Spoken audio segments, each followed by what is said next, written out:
First, I'd like to endorse all the comments that my colleagues have made. This really is an industry issue, and the technical arguments that will be made I won't repeat.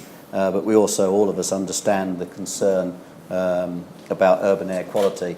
At the risk of being repetitive, it is really worth stressing the difference between today's diesels and tomorrow's advanced diesel engines, which are dramatically cleaner than anything that's been in the past. And as they approach parity with petrol engines, it's important to note that the diesel, as the point was made, has still made a massive contribution to the reduction in CO2. So really do emphasise the point that it's not in anybody's interest to demonise diesel. The gap between petrol and diesel is closing in that respect. And really, picking on a point that Jerry made, I think it's also important to understand the importance of diesel engines and the development of that technology to the UK PLC and to our customers.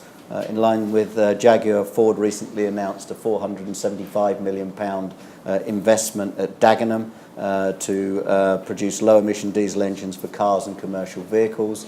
The capacity there will be about 350,000 units. That's roughly one every 35 seconds. And that engine will meet all of the ultra-low emission standards for NOx that will be published. It also will generate, in around about a large number of those engines will be exported, so it will generate somewhere in the region of £1 billion of export for Ford of Britain in the UK.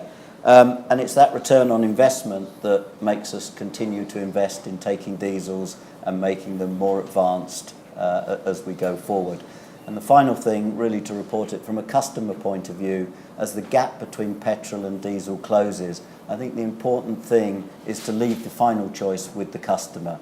We want the customers just to pick the right vehicle for their motoring needs and the right powertrain for their motoring needs without having to worry specifically about what goes in the tank. And as the industry works to close the gap between gasoline and petrol engines, that's the way we'd like to go.